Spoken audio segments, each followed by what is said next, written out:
There is a particular kind of silence that does not feel empty. It feels directed. You pray about the diagnosis, the marriage, the child who is drifting, the decision you cannot make. You ask for one clear thing, a sign that you are not alone, an answer that tells you what to do, some indication that the silence is not your fault. Nothing comes. Days pass, then weeks. The unanswered prayer begins to sound like a sentence. Maybe God is distant. Maybe you have failed him. Maybe there is some guilt you have not found yet, some sin that explains why other people seem to hear and you do not. You replay your words, your habits, your last mistake. You turn the silence into evidence, and then you turn the evidence against yourself. The Psalms do not pretend this experience is unusual. Psalm 13 asks, "How long, Yahweh, will you forget me forever? How long will you hide your face from me?" Psalm 22 says, "My God, I cry in the daytime, but you don't answer." Those prayers remain prayers, even without a recorded reply. The text gives us the complaint without forcing a resolution onto it. That matters, because silence is easy to interpret when you are already afraid. A closed door becomes rejection. A delay becomes punishment. Someone else's testimony becomes a comparison you cannot survive. You do not need new evidence to reach a verdict. You only need enough quiet. And then there is Elijah. The passage that follows his collapse does not begin with an explanation. It does not begin by telling him what his suffering means. It begins with a man who has reached the end of what he can carry. Before the question, before the voice, before the mountain is shaken, there is a body that cannot keep going. That is the part the familiar retelling tends to pass over. We remember the spectacle. We remember the voice. We remember the phrase people use when they are searching for God in a quiet moment. We often stop before asking what happened to the man who heard it. You have mistaken the silence for a verdict on you, and the story will make that mistake harder to defend. Elijah is not held together by the largest possible answer to prayer. The fire falls, and it does not hold him. So when God is quiet in your life, the first question may not be, "What have I done to deserve this?" It may be this: if fire could not hold Elijah together, what is the silence actually telling you? The answer begins on Carmel, with a public contest already reduced to one last altar. Elijah has repaired Yahweh's altar with 12 stones. He has laid the wood and the offering on it, then soaked the whole arrangement until water fills the trench around it. This is not a private feeling or a quiet impression. The people are watching. Ahab is watching. The question is placed in the open. Which God will answer? Then the answer comes from above. Yahweh's fire fell and consumed the burnt offering, the wood, the stones, and the dust fire should not consume. The stones vanish. The dust is taken. The water in the trench is gone. The event leaves no room for the audience to say that Elijah merely felt encouraged, or that he interpreted an ordinary flame in a religious way. The fire falls and the nation sees it. Yahweh, he is God. Yahweh, he is God. The people go down on their faces. For one moment, the entire nation speaks with one voice. The prophet who has stood alone now has public confirmation behind him. The rival claim has been answered. The prophets of Baal are taken down to the brook Kishon, and the hill is left with its altar, its stones, and the evidence that Elijah's prayer has been heard. This is the kind of answer we imagine would settle a person permanently. If God would answer visibly, decisively, in front of everyone who doubted us, the fear should be gone. If the prayer were large enough, and the answer were clear enough, the person who prayed should be held together afterward. But Carmel does not end the story. Elijah goes back up the mountain and bends down with his face between his knees. He sends his servant to look toward the sea. The servant returns with nothing. Elijah sends him again and again. 7 times the servant climbs and looks. At last there is a small cloud, no larger than a man's hand. The sign is enough. Elijah tells Ahab to prepare his chariot before the rain stops him. The sky grew black with clouds and wind, and there was a great rain with care. The drought breaks. The prayer for rain is answered as plainly as the prayer at the altar. Ahab rides toward Jezreel, and Elijah runs ahead of him. The man who has stood before a nation now outruns the king's chariot. The fire, the confession, the rain, the speed, every piece of the day looks like victory. It is the kind of ending a story would usually choose. The prophet has been vindicated, the sky has opened, and the road ahead appears to belong to him. But the text does something more difficult than giving us a victory scene. The fire fell, and one day later he asked to die. The timing is the evidence. The chapter does not give us years of disappointment between the miracle and the collapse. It gives us one day. The public answer does not become a private shelter. The nation can be convinced while the prophet remains vulnerable. A person can be right about what God has done and still be unable to endure what comes next. That matters when you measure your own life by its most dramatic moments. You may think a decisive answer would repair the fear, the grief, or the exhaustion underneath it. You may think that if God gave you one undeniable sign, you would never doubt again. Carmel refuses that promise. The fire can prove something about God without becoming strength inside Elijah. The rain can end the drought without ending his terror.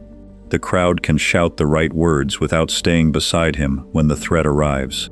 The chapter closes with Elijah running ahead of Ahab's chariot toward Jezreel. He is still strong in the picture. The victory is still visible. The rain is still falling. And already, underneath that strength, the story is turning. Then the message arrives. A messenger comes from Jezebel with a threat, and the threat has a deadline.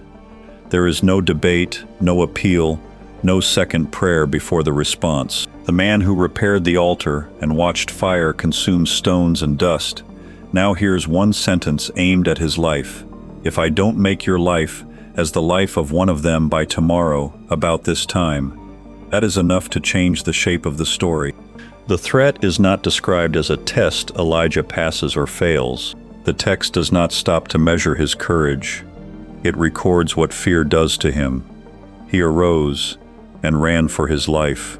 He runs south, away from Jezreel, away from the road that carried him there, until he reaches Beersheba. His servant is with him as far as the edge of the town. Then Elijah leaves him there. That detail is easy to pass over. The servant is not taken. He is not lost in the wilderness. Elijah deliberately goes on without him. The man who has just been surrounded by a crowd is now making himself alone. Fear narrows the world. It turns a messenger into a deadline, a threat into a certainty, and the next mile into the only thing that exists. It also makes isolation feel necessary. If nobody is beside you, nobody can slow you down, question the danger, or see how far you have fallen. Elijah crosses into the wilderness and keeps going for a day. There is no strategy here, no counterattack, no search for another sign, only distance, heat, and the effort of remaining in motion. Then he reaches a broom tree. He sits beneath it. The tree gives him a small patch of shade in a wide, stony place, but it does not make the place safe. It does not restore the victory. It does not answer the threat.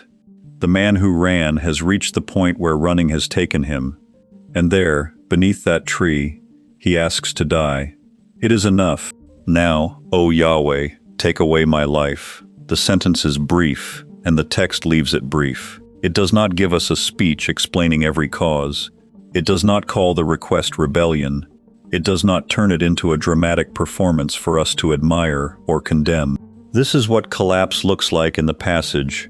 A victorious man hears danger, leaves the person with him, walks into empty country, and cannot imagine continuing. The sequence matters because the story refuses the explanation we are tempted to give. Elijah has not failed to see God act. He has seen the answer arrive in fire, seen the public confession, seen the rain return. The threat comes afterward, and the body and mind that carried him through triumph cannot carry him one step further. The story does not ask us to make his request useful. It does not turn death into a lesson or collapse into a symbol. For this moment, the man who ran is simply exhausted, frightened, and alone beneath a broom tree. And then the story becomes very quiet. There is no rebuke waiting beneath the broom tree, no diagnosis of Elijah's faith, no demand that he explain himself before he receives care. The prophet has reached the point where language has run out, and the text does not rush to replace it. He lay down and slept under a juniper tree, and behold, an angel touched him. The first action is sleep. That matters, because exhaustion is easy to misread. From the outside, a person who cannot continue may look faithless, ungrateful, evasive, or spiritually resistant. The person may read the same condition as evidence that God has withdrawn. But the body can reach a limit before the mind knows how to describe it. Fear consumes strength. Vigilance consumes strength. Grief consumes strength. Even a victory can consume strength when it has required a person to stand in public, endure danger, and keep going long after the danger has passed. Elijah has been carrying fear through the night and into the wilderness. The passage does not treat that physical collapse as a sin requiring immediate correction. It lets him sleep. Then it gives us something almost embarrassingly ordinary. There was at his head a cake baked on the coals, and a jar of water, bread and water, a cooked meal and something to drink. No vision is explained. No doctrine is unfolded. No reason is given for the silence. Elijah is not asked to solve the meaning of his life while he is lying on the ground. He is fed. The order is easy to miss because the rest of the chapter is so full of things people want to discuss. The mountain, the wind, the fire, the voice, the question. But before any of that, there is a sleeping man, a touch, and food placed within reach. He eats, he drinks, then he lies down again. That second sleep is part of the sentence. The first meal does not turn him instantly into a restored prophet. One act of care does not erase the condition that made care necessary. He needs more time than a single interruption in the night can provide. And again, the text does not scold him for needing it. A second touch comes. The same care returns before the explanation does. The angel does not begin with an argument about whether Elijah's fear is reasonable. The angel does not tell him to think more positively, pray harder, or interpret the silence correctly. The angel gives him a reason to eat. Arise and eat, because the journey is too great for you, not because you are too weak to matter, not because you have failed the test. The journey is too great for you. That is a physical statement before it becomes anything else. The distance is too much for an exhausted body. The road requires strength he does not currently have. Food is therefore not a distraction from the spiritual problem. It is the first response to the actual problem in front of him. This is where the familiar religious instinct can go wrong. Citizens assume that when someone collapses, the first need must be an explanation. We want to know what the suffering means, what lesson it contains, what hidden purpose will justify it. Sometimes we even call that urgency faith. But here, God deals with the man as a body before addressing him as a prophet. That is not an insult to Elijah's spiritual life. It is an accurate account of his condition, and it gives the viewer a difficult correction. When the silence has lasted long enough, you may treat your exhaustion as evidence against you. You may decide that your inability to pray clearly means you are far from God. You may force yourself to make a major decision at 4 in the morning because you think waiting for sleep would be avoidance. You may call the body's request for food, water, and rest a failure of devotion. This passage does not permit that judgment to stand so quickly. The point does not depend on a complete picture of the angel. The care is clear even where the details are not. There is also no promise here that every exhausted person will receive a supernatural meal, or that sleep will answer every form of suffering. The passage gives an order of attention, not a formula for controlling God. It tells the truth about this man at this moment. He cannot continue on what he has left. That may feel too small for the scale of the fear. Elijah has come from fire, rain, threat, flight, and a request for death. The response is still a cake and a jar of water. Small does not mean irrelevant. It means the care has met him where he is. The temptation is to stop here. A man has collapsed, and food has appeared. He has slept, eaten, and been touched awake. It would be easy to turn the scene into a religious prescription for comfort. Rest, receive care, and wait for the voice. But the passage keeps moving. The food does not lead Elijah away from his life. Once there was a man named, the text says he went in the strength of that food 40 days and 40 nights to Horeb. That sentence stretches the distance between being fed and being spoken to. There is no immediate explanation, no summary of what happened on Carmel, no private lesson that makes the threat disappear. Elijah walks. 40 days is a long time to remain between one kind of care and another. The number recalls Moses on the mountain, and the destination recalls the same mountain where Israel received the covenant. But the text does not tell us how Elijah's journey unfolds hour by hour. What we can see is its narrative effect. The meal is followed by a road. The meal is not the conclusion. It is what makes the next road possible. That is a hard distinction in a life that has narrowed around one fear. If the fear is a failing relationship, rest does not repair the relationship by itself. If the decision is unclear, a meal does not make the decision for you. If the work has become impossible to face, recovery does not remove the work. It gives you enough ground to approach it without making your exhaustion the judge of reality. Elijah's journey also refuses a common picture of spiritual experience. The distance prevents us from imagining that one moment of care should produce an instant transformation. He does not wake up with a new personality. He remains the same man, carrying the same history, moving toward the same God. The difference is that he is no longer being asked to move on an empty body. Horeb finally comes into view. The wilderness has done something the explanations could not do. It has carried Elijah to the place where the conversation can begin. The mountain is Sinai, the place associated with Moses, and the text says that Yahweh passes by. Yet even here, the first word is not an explanation of the silence. It is a question. "What are you doing here, Elijah?" The question hangs in the cave, and Elijah answers it with a report. He does not describe a private feeling or ask for a sign. He gives the case as he understands it. His devotion is intact. The people have abandoned the covenant. The prophets have been killed, and now his own life is being hunted. "I have been very jealous for Yahweh, the God of armies.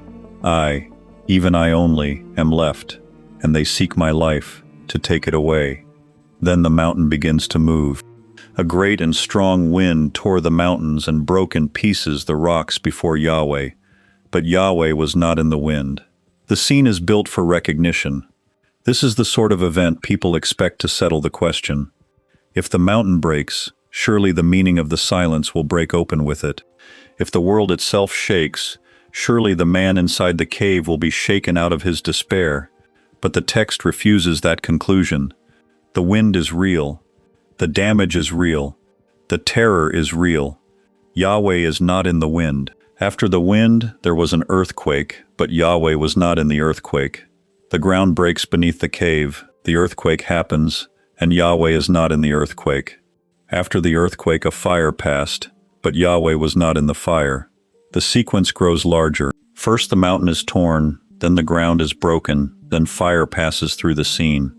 Each event could be treated as a message. Each could be made to carry whatever answer the audience has come hoping to hear. The passage does not do that. It separates the event from the presence of God. Spectacle is not interpretation. That distinction matters because Elijah has already seen fire answer a public crisis. He has stood before an altar soaked with water and watched fire consume the offering, the wood, the stones, the dust, and the water. He has seen a nation fall on its face. He has seen rain return. None of it held him together for a single day. So the mountain does not offer a larger version of the same cure. It dismantles the expectation that size is the measure of God's nearness. After the fire, there was a still small voice. This is the sentence that gives the chapter its familiar name, but the sentence is quieter than the tradition built around it. Readers disagree about the exact sense of the Hebrew. It may point to a whisper, a thin silence, or the sound of fine stillness. The direction of the scene is not in doubt. The voice comes after the wind, after the earthquake, after the fire. It is not identified with any of them. and the voice is not presented as a soothing explanation of why Elijah suffers. It asks him to answer the question again. That is the detail the retelling often stops before reaching. The famous moment is treated as the cure. The passage keeps going. He wrapped his face in his mantle, went out, and stood in the entrance of the cave. Elijah does not rush into the open as a healed man. He covers his face and stands at the threshold. The gesture recalls the weight of the place, but it does not announce that the weight has lifted. Then the question is asked again. The wording is the same question Elijah has already heard, and Elijah gives the same answer. I, even I only, am left, and they seek my life, to take it away. The complaint has barely moved. The wind did not change it. The earthquake did not change it. The fire did not change it. The still small voice did not change it. The mountain has provided an encounter, but the encounter has not corrected the fact at the center of Elijah's despair. A dramatic experience can be genuine and still fail to repair the belief built around it. A quiet voice can be God's voice and still not function as an instant answer to your interpretation of your life. The text leaves that tension in place. That is why silence cannot be read as a verdict, and spectacle cannot be demanded as proof. If you are waiting for one overwhelming moment to tell you whether you are abandoned, the passage will not let the moment carry that burden.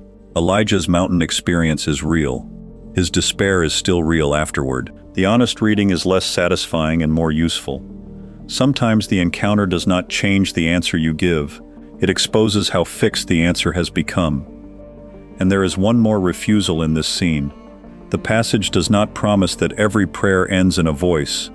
Some prayers in Scripture receive no recorded reply. The Bible does not erase that experience before it teaches from it. It shows that even when a voice comes, the first answer may still remain. God does not answer by telling Elijah that his loneliness is understandable. He does not say that Elijah's perception is spiritually insightful. He gives him instructions. Go, return on your way to the wilderness of Damascus. The first word is movement, return. Go back toward the world he has left, toward the road, the work, and the people connected to it. The cave has become the place where Elijah's interpretation feels complete. God sends him out before that interpretation can become his permanent home. Then the instructions become specific. Elijah is told to anoint kings over Syria and Israel. He is told to anoint Jehu over Israel. And then one more name is given, a man Elijah has not met in the story yet. Anoint Elisha, the son of Shaphat, of Abel-Meholah, to be prophet in your place. That phrase is difficult because it refuses the ending Elijah wants. He has imagined that everything depends on him. God's answer includes succession. Elijah is not told to recover his former importance. He is told to appoint the person who will carry the prophetic work after him. This is where the passage becomes corrective rather than soothing. A person can be sincerely wrong about the situation they are describing. Sincerity does not turn a conclusion into a fact. Elijah's statement sounds settled because it is repeated with conviction, but conviction is not evidence. The text does not tell us how many faithful people Elijah can see from the cave. It does not give us a scene in which he interviews the nation and counts the survivors. Readers can debate how the 7,000 should be understood. What is not in doubt is the point God makes. Elijah's claim to be the only one is false. The correction is not vague. It is a number. Yet I reserved 7,000 in Israel, all the knees of which have not bowed to Baal. 7,000 is not a compliment. It is not God saying, "You were basically right, but I was quietly helping." It directly contradicts the sentence Elijah has brought into the cave. He says, "I only am left." God says, "There are 7,000. That matters because loneliness often turns a limited view into a total statement. One unanswered message becomes, "Nobody cares." One closed door becomes, "There is no future." One painful church experience becomes, "No one here is faithful." One silence from God becomes, "God has abandoned me." The feeling may be real, the conclusion may still be wrong, and the correction may arrive in a form you would rather avoid. It may require checking the message you have not answered, asking a person who knows the situation, looking at the actual numbers, or admitting that the relationship you have declared finished has not yet been spoken about honestly. The point is not to argue with pain. The point is to stop treating pain as a reliable census. The order of God's response now comes into focus. Elijah is sent back to a road. He receives a difficult assignment. He is told that his role will pass to another man, and only then does the number answer the loneliness. Elijah's story does not end with God flattering him back into confidence. It ends this part with a correction, a commission, and a road leading toward the man named in the assignment. The number stands against the cave's claim. 7,000 were there, whether Elijah could see them or not. The assignment reaches a field before it reaches a solution. Elisha is behind the 12th yoke of oxen, doing work that does not look like a spiritual answer. There is no speech announcing his importance, no sign that he has been waiting for a prophet. There is only a man at work, and another man who has been told to find him. Elijah went over to him and put his mantle on him, Subber. That gesture is the final movement of the chapter. The mantle does not erase what happened under the tree. It does not restore Elijah to the kind of confidence he had on Carmel. It gives him a person to walk with, and it gives the work a future beyond his own strength. The text does not tell us how Elisha feels in that moment. It does not give us a private revelation from him. It simply shows the call arriving in the middle of ordinary labor. The successor is not presented as a reward for Elijah's recovery. Elijah is being asked to accept that the work will continue through someone else. That matters because loneliness often makes a person treat their own view as the whole field of reality. Elijah sees his failure, his danger, and his isolation, and the conclusion feels complete. The number says otherwise. Then the field says otherwise. A man is already there, close enough to receive the mantle. Elijah was a man with a nature like ours. James does not make Elijah less serious by saying that. He makes him recognizable. A person can stand publicly for what is true and still misread the facts in private. A person can be fed, rested, corrected, and still need someone beside them for the next task.